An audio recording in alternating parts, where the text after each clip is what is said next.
True Warrior football. True Warrior football. True Warrior football.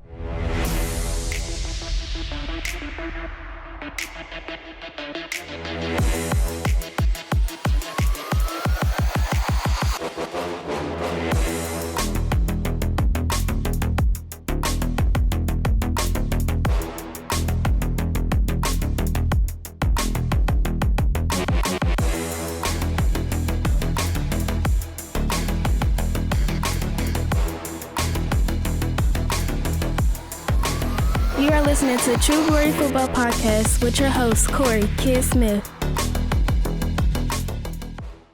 All right, welcome back, ladies and gentlemen. Man, wow.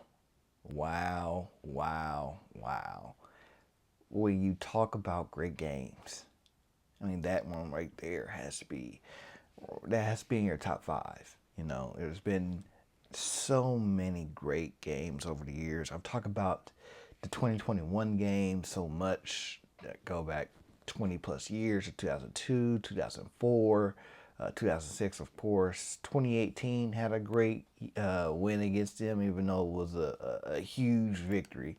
But 2016, 35-34. But man, what we just witnessed last Friday night was truly another epic game in the rivalry, the 100th meeting between our two schools, and Warren gets the victory, the double overtime victory, 24-21. But this whole episode, I'm just going to focus on that. I'm not going to go talk about guys the next level, you know, college, everything else. I'm going to focus on that game and a little bit of what we have going forward. Man, just... You know, you always come into the game, you never know quite possibly what you're going to get. You think you might know, but you end up not really truly knowing what you're going to get. And what we got was a battle, a true battle. And it's really interesting. Of course, the first 4 games of the season, we hadn't been down. Shutouts. All 4 games, 15-0. Was it 34-0, 30-0, then 35-0, you know. That's what we had been doing. And I wondered, you know, how would this team respond when their backs were against the wall? How would this team act when they didn't have the lead? Or not even the lead. How would this team be when they gave up their first points? That was something that had I pondered. And so we got an answer real quick. We got up in the game 10-0. Great touchdown pass from Jaden Rivers to Eric Hester here. Come back down, get another possession, and we get in field goal range, and freshman kicker Jermaine Ellery has his first field goal make of the season. Great job. 10-0. And then I want to say we had forced a Ben Davis turnover before then. But Ben Davis gets the ball, and they have playmakers on their side. And a guy I didn't talk about last week, Mark Zachary, because I was under the assumption that Elijah Price, their star running back, was going to be a player. Well, it turns out he got injured in their game against Center Grove the previous week, so he didn't play. But they still had Mark Zachary, and Mark Zachary, a Notre Dame commit, plays both sides, defensive back, wide receiver, and is talented, fast, quick, without a doubt the best offensive player we've seen so far this season. And man, what he was able to do Friday night, oh my. Once he had like 8 or 9 catches for well over 100 yards, and he gets down the field, or no, it wasn't him, it was another guy that had a great game receiving against us. But they get all the way down the red zone. Second red zone possession we've had this season. Through 5 games, we've had 2 red zone possessions. North Central had the first one. Ben Davis had this one. And defense stood up and forced them to go for a field goal. And just like that, 10-3.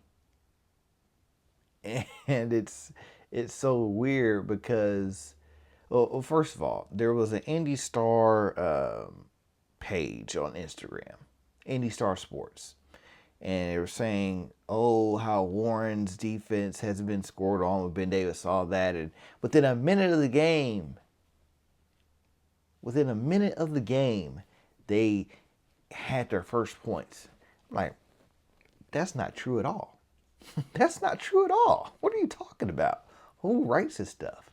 So I had to come up with this post right here and, correctly and respectfully, tell them that that's not the case. It was a minute remaining in the first quarter before Ben Davis scored their first points. So go all the way back. Through 4 games, Warren had not allowed a single point. So 4 games. Each game is 12-minute quarters, so you're talking about 48 minutes a game. 48 times 4 was at 96. 96 times 2 is what? 100, 216, I think. Maybe 206. And so you add that into this. So basically we went over 200 minutes of defensive play before we gave up a single freaking point. Truly incredible. Truly incredible. So I had to let that be known. So they get their field goal, and all right. So we come back out, kickoff, return, and I said in the broadcast, now I think I said this against LC, teams that feel that they are inferior or the underdogs, a lot of times what they'll have to do is they say, hey, we have to give ourselves as many opportunities and chances to score as we possibly can. And what did Ben Davis do? Onside kick. Surprise onside kick. And it was a rocket. Look at this here. An absolute rocket right off. I think it went off of Shanklin. Damian Shanklin face mask or right off his chest. Boom. Right off his chest, into the air, comes back down, falls right down in front of a Ben Davis player. Easy recovery. Easy recovery for them. Honestly, you're surprised that you don't see that happen more times. A lot of times in onside kicks, you see a kicker, act like he's going one way, then come back and kick the other way, or a squib kick or something like that, or you're trying to bounce it up real high and have it just like what we had happen to us in 2021 when we recovered it. Victor Boyd recovered it.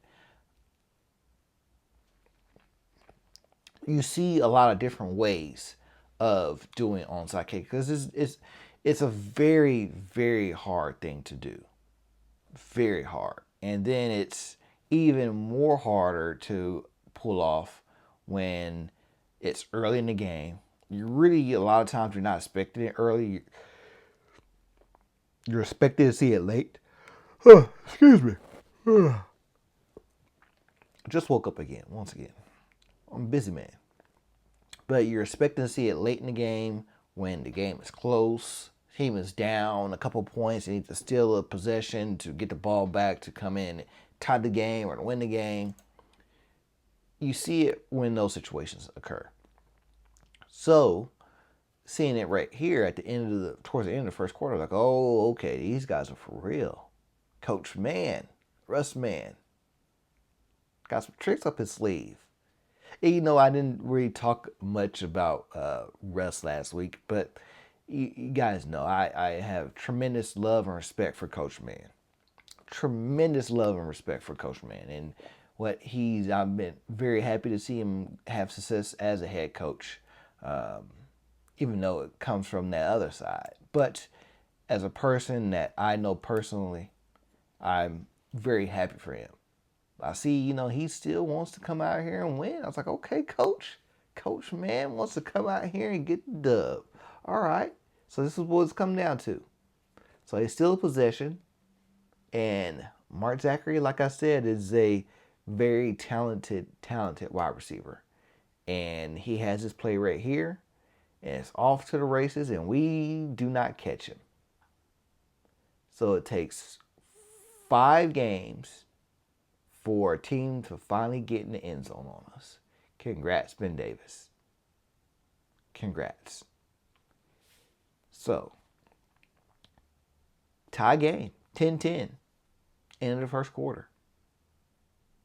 This is what the rivalry is all about.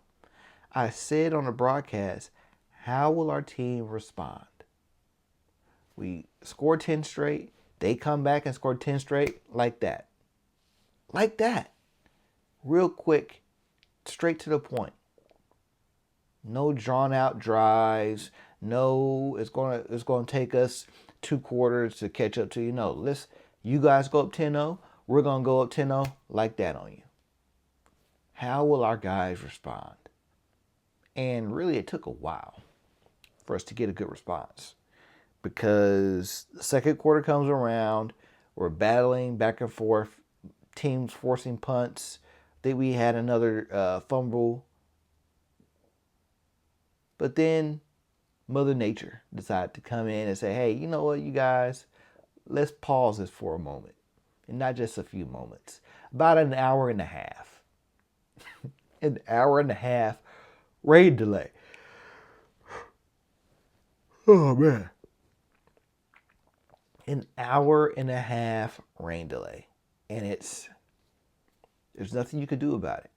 And really, I was thinking, let's not have this be like a 2012 situation where we had a game, had the lead in 2012, gets rained out for the rest of the night. We had to come back all over again Saturday night and finish. That game didn't end well for us. 6-3 loss. And I'm thinking, please don't let this be another night like that, because I don't want these guys to have to come back. But things cleared up, and so we were able to start back. And it was like 3 minutes left in the second quarter when the game stopped. So what was determined by the officials in both teams was we weren't going to have a halftime. It was going to roll after the second quarter was going to end. Or after the second quarter ended, it was going to go right into the third quarter. Boom, let's go. Very different. But, these guys met and they had to have strategized. Both coaching staffs strategized a little bit about what was going to go on, how they were going to handle things, and that was it. So we come out, both teams come out very stale offensively for both teams. We get stops. They get stops. Third quarter comes around. I want to say it was our first or second possession. We're pinned deep. Defense gets a stop. They punt and they pin us deep. I think we're like at the 3-yard line or something like that. And we have this happen to us. And it's crazy because we had 3 of those ourselves the previous week against North Central. And sure enough, they got one of their own. And it's Ben Davis with a 12-10 lead. First time Warren has been down all year. And we're down 12-2. Interesting. Once again, I said, I wonder how this team is going to respond. How do you respond when you've never been down? Yeah, I don't want to call us a big bad bully, but we had been playing such good football, we hadn't been in a situation yet. And then Ben Davis adds another 3 points. So really, Ben Davis goes on a 15-0 run against us over the course of 3 quarters, basically. I'll say 2.5. And it's not until late in the third that we are able to answer and respond. And we get this great drive going. We're finally clicking, and it caps off with this amazing touchdown catch from Eric Hester from quarterback Jalen Rivers. Jalen McMoore to Rivers' right or left side, one wide receiver to his left, three to his right. McMoore steps back looking to pass. Pass intended for Eric Heister. Eric Heister, touchdown in the back of the end zone. Great catch on his head.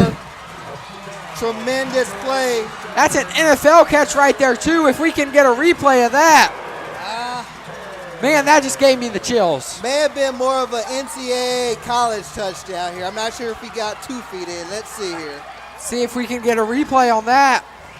The place is going electric, though, Kyler. I love it. I mean, that's the best play we've seen tonight.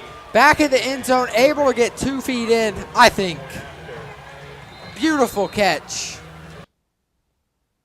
Just absolutely great. High point, go up and get it. Randy Moss style. And, Eric, he doesn't get enough love, I think, for his performance from this game. I talked about other guys a lot since then, but Eric truly had a phenomenal performance. Senior stepped up in a big way. Stepped up in a big, big way. And so we get the touchdown, 16-15, and then we have our patented 2-point. Marcus Bell bulldoze your way in. 2 points. Let's go. 18-15. I have to remind people on the broadcast, guys, this game is not over. Going electric, but one thing we have to remember, this is still the third quarter. We still have a quarter to go here. We cannot think this game is over. We absolutely cannot think this game is over. Warren Central has been in battles with Ben Davis before. They've been in battles with Ben Davis before where they thought the game was either won or lost on either side, and the other side came and took victory away from them. We had to stay focused. There's a minute and 15 seconds remaining in this game. Feed off that energy. Feed off the energy, but remain focused. Yes. Remain focused here. Remain calm.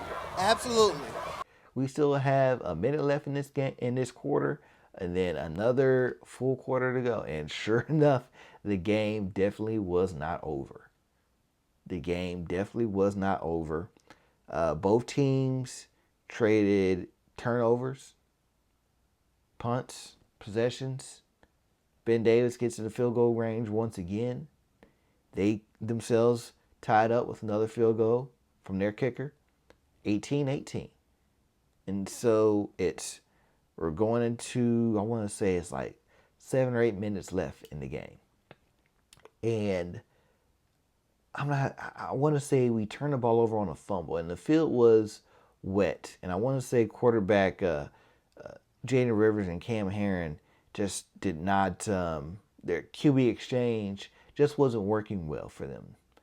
And so we turn the ball over, Ben Davis recovers, and they go on and drive themselves.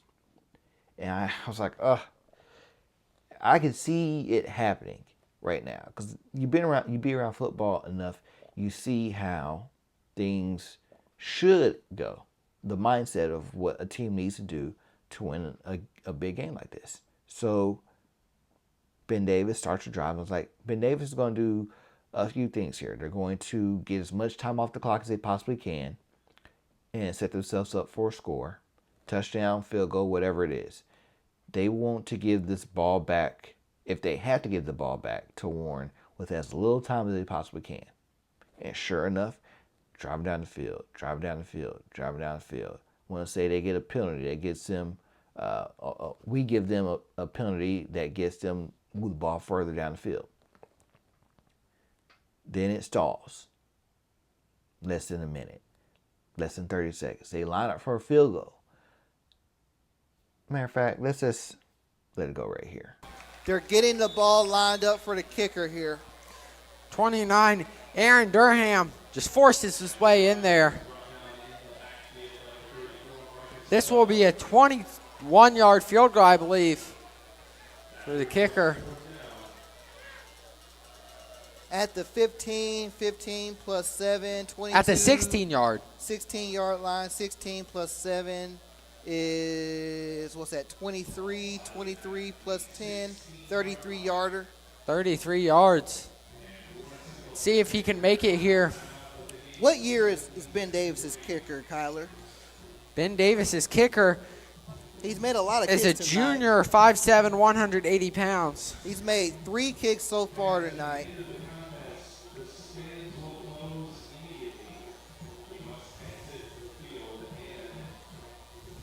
None so bigger and more important than this one coming up right here.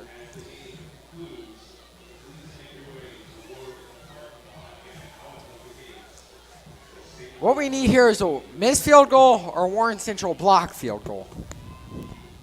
That's what we really need to see out of this Warren Central defense right now. We've done it before with the blocked field goal. Let's do it again here. Brian Garcia ready to kick the field goal. It's blocked by Warren Central. That is no good. Warren Central comes up with a block. I mean, when you say you get the chills, Kyler. That is when you get the chills right there. I'm not sure if that was number 11, Jeremy Finch Jr. It definitely was. It definitely was Jeremy Finch Jr. Oh, my Lord. You haven't heard his name a lot tonight, but you heard it in the biggest moments of this game. Oh, my Lord. What a play did we just see there, ladies and gentlemen. I really wish we could see a replay there, but unfortunately our replay machine is down. Huge play from the defense right there. They have. You see it right there. That is, it's such an incredible way to end the game right there, sending in overtime. Like I said, it reminded me a lot of the ending to our 2019 game against Ben Davis at their place. Setting up for a field goal. Ben Davis missed, but there was a penalty, and then they had to come back on, hit the field goal, goes in overtime. Similar situation, but not similar, I should say. But the feeling was like, oh my God, please don't let this happen. So we go in overtime. And what is it? I want to say we run it. First play, don't get too much. Then quarterback Jaden Rivers rolls out, and I'm thinking, okay, he has a great lane, great angle to get to the corner pylon. I think he's going to run it in. No, he surprises everybody. And he throws the ball across his body. Not exactly sure who. I think it was Chaz Corley he was trying to hit in the back of the end zone. And he hit Mark Zachary instead, the star player for Ben Davis. Interception in the end zone, end of our overtime possession. I'm like, you got to be kidding me. You got to be kidding me. And I love this kid. This kid is a gamer. He's a player. But once again, young quarterbacks, and I've said this on the broadcast a few times, you don't want to make a play worse. You cannot make a bad play worse.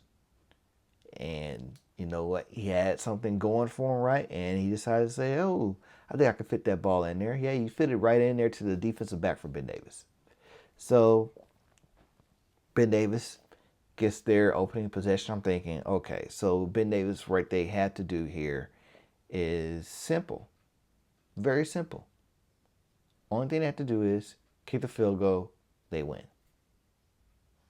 But for some reason, they decided to get cute. They was like, you know what? We're going to get a touchdown here. And I think I could possibly understand that. A team that's been struggling, a team that comes into this rivalry game 1-3, a team that has, they still have pride amongst themselves. They still have coaches over there that just won a state championship. These are the defending state champions over here. They are coming from a place that we want to get back to. So They said, you know what? We're not just going to win on a field goal. We're going to win on a touchdown. All right? You guys ain't giving up no touchdowns all year into this game. We're going to get another one, and we're going to walk off your field. Well, my guy Madden said, no. No.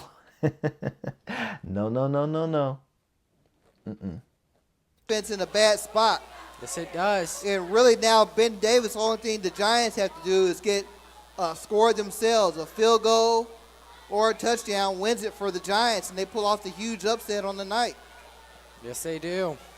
That'll be Warren Central's first loss if that does happen.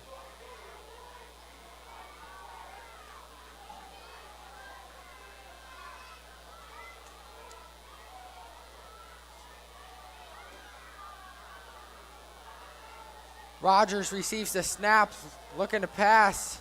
It's picked off. Warren Central picked off. Madden Barrio, third pickoff of the night. Madden Barrio with the triple interception nights. The hat trick. The hat trick. Madden Barrio, unbelievable. As you Absolutely unbelievable. The son of legendary Warren football player Justin Barrio has had an all-timer tonight. An absolute all-timer tonight. 3 interceptions in one game. Because he got his, not his first, not his second, but his third interception of the night. His third interception of the night, and he's becomes the first Warren Central defensive player since Jeremy Finch in 2005 to have 3 interceptions in one game. And the place is going crazy. I'm going crazy. I couldn't believe it. I could absolutely not believe that was their play call. I just could not believe that is what they decided to do. But it is. So, everybody's celebrating, but you got to remember, in overtime, the team that gets the ball second, if you go to double overtime, they get the ball first. So, Ben Davis comes back out. They get nothing. So, they have to do what they should have done in the first overtime, settle for a field goal. They get it. So it's 21-28, or 21-18, excuse me. Warren gets it. Do a pass play in the end zone. Ref throws a flag for pass interference. All right.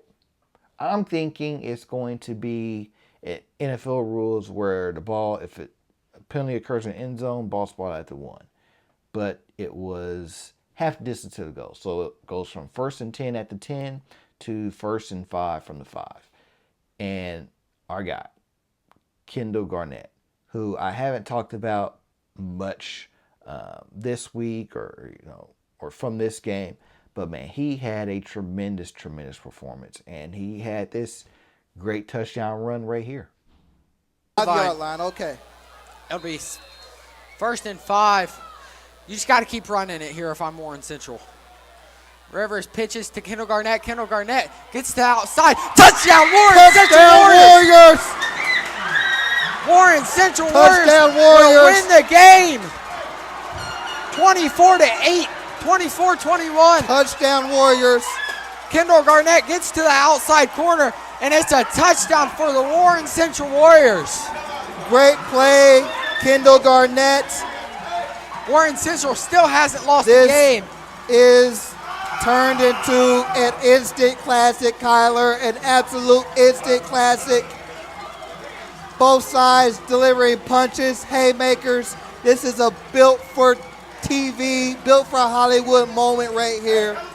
Absolutely phenomenal game. Both sides gave their all. Both sides played their hearts out. The Warriors come away victorious with the first victory over Ben Davis since 2021. Game winner, Kendall Garnett. I love it. The place goes crazy. It's wild. Whatever crowd came back after the rain is just losing it. People around the field are going crazy. It was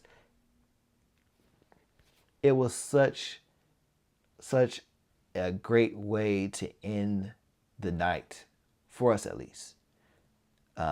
speaking to Coach Mann after the game, I could tell he was beat up on himself about his decision late in the game. But, you know, it is what it is. It is what it is. But this game right here, we showed ourselves a lot. We had some things go against us. We had things go right for us. But most importantly, we had adversity. For the first time this season, we had adversity. We had our arch rivals come into our place and give us a game we absolutely needed to have. If you want to be the top dog, you got to be in a fight with another group of dogs. And this adversity that we had gave our players the opportunity to show themselves, to truly show themselves what they're capable of, what we are as a team are capable of doing. We had so much. You had Madden Barrio step up. Like I said, stepped up in the overtime. But before then, he had 2 great interceptions before that. Great plays. Okay? You had our guy, Keith Jackson, made a great play on a kick, on a punt return. Got down the field. But he will later, on another punt return, get injured. Get knocked out of the game. And so it forced a backup, Aaron Durham, my guy, to step in and step into his place. And he played a great game. Who else? Torian Trapp, I don't talk about him enough on the broadcast. He stepped up in a major way as well. Got an interception. He would end up having to step out of the game for an injury as well. His backup, I want to say Braden Tyus stepped up for him in a major way. Caleb Elkins as well. We had a lot of guys on the defensive end side of the ball step up and make play after play after play to keep our team in this game. And offensively, we didn't play our best, but in the end, when it mattered the most, we made enough plays to walk off that field as winners. And it's very interesting because I'm talking about this game afterwards on Facebook, and guys I respect, were saying, Warren played really sloppy football and it was bad. We need to shore up some things. And I have no argument against that. We did have some sloppy plays. We had too many penalties. We had too many turnovers, execution errors. But you have to remember, this is Ben Davis Warren. Everything about every other game, you throw that out. It does not matter. This game is just a different game. When you're in a high-level rivalry game like this, you'll have these things happen. You want to say, ooh, yeah, we're going to come in here, we're going to play perfect each and every time. And that's fantasy world, because that never happens in a rivalry game. Not once, not ever. All right? Any sport you want to look at, whether it's hockey, whether it's baseball, Yankees, Red Sox, okay, basketball, college basketball, Duke, North Carolina. All right. Hockey, Edmonton, Oilers, Calgary Flames. You're going to get games, or Chicago Bears, Green Bay Packers. All right. I'm naming all my teams because it's easier that way. But no matter what rivalry you're looking at, you're playing in, you're going to have moments where you can sloppy play like that. That's part of it. It all really matters is how you respond to those moments. And like our team right there, like I said, we hadn't been down all season. I can't think of a time in the last 20 plus years where through 4 or 5 games, we had never been down, been leading the entire time. And we come out and we start a season like this. It's never happened before. There's a reason why a couple episodes ago I said we were in uncharted territory. Because it's truly uncharted. We've never done anything like this, and I don't know if we ever will do anything like this. But we have right now. And this team, this group of seniors, realize what they have against us, what they've been able to do so far, excuse me. And it's truly, truly special. But all that, some people said that I said adversity equals opportunity. Lethal weapon number 6 right here. Some people said that reveals character. And it probably does. It actually really does. It shows our character. We still have a lot more to work on. We aren't perfect. We aren't the best we can be just yet. But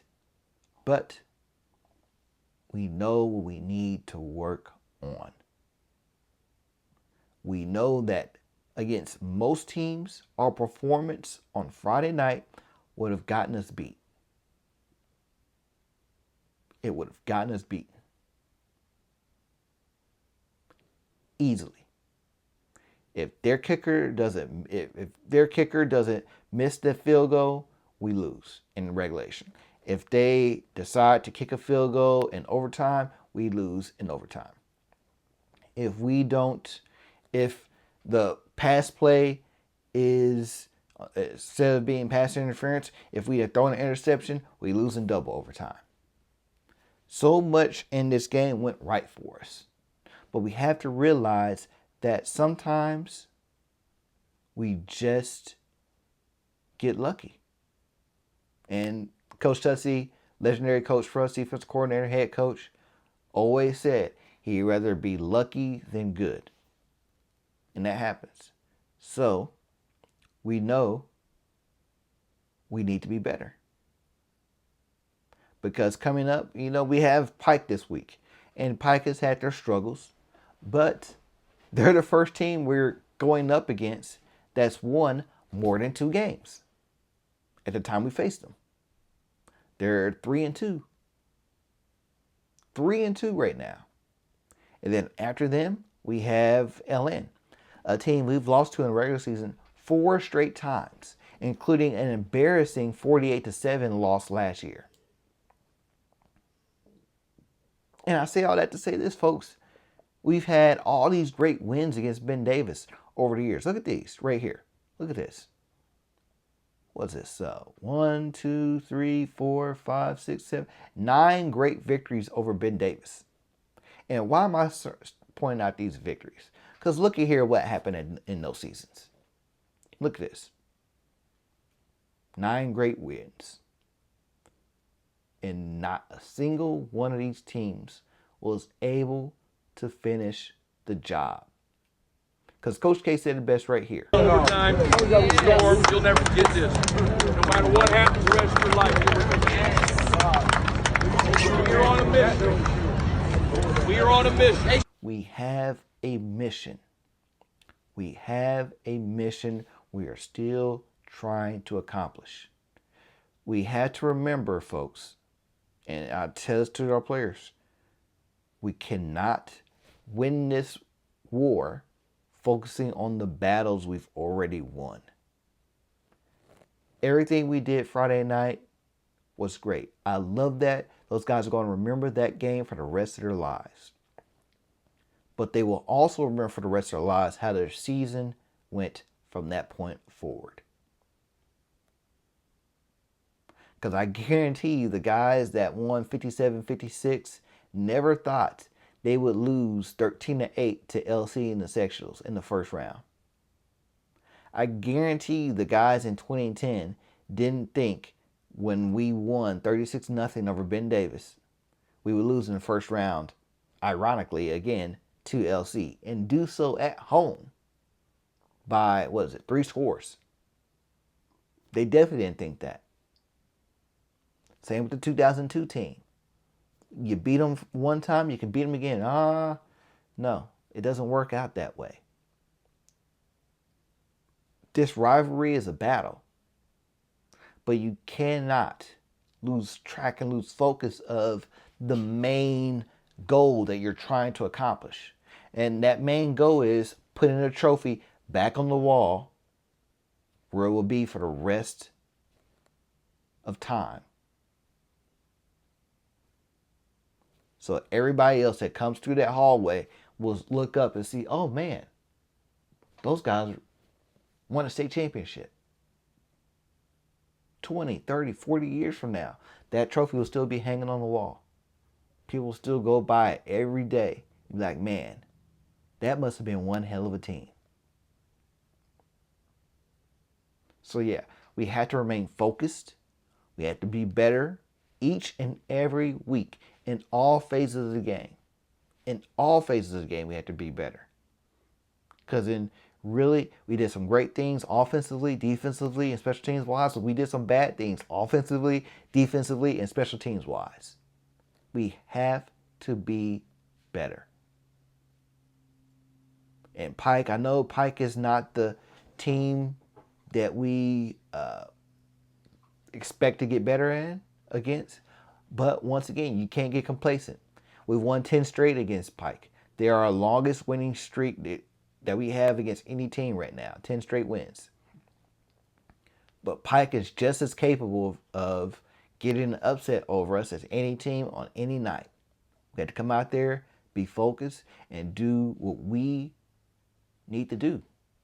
Play our game. So yeah, I'm fired up. I'm so excited. This team has another 5-0 start to a season. I think this is our 8th time we started 5-0 since 2002. Those previous, no, what is it? 1, 2, 3, 4, 5, yeah, 8. Those previous 7 times, we are 5-2 with state titles. What will this one be? Still yet to be determined. And with that, ladies and gentlemen, is watch and listen to another great episode of True Warrior Football. I'm your host, Corey the Kid Smith. Warrior Band, take us away.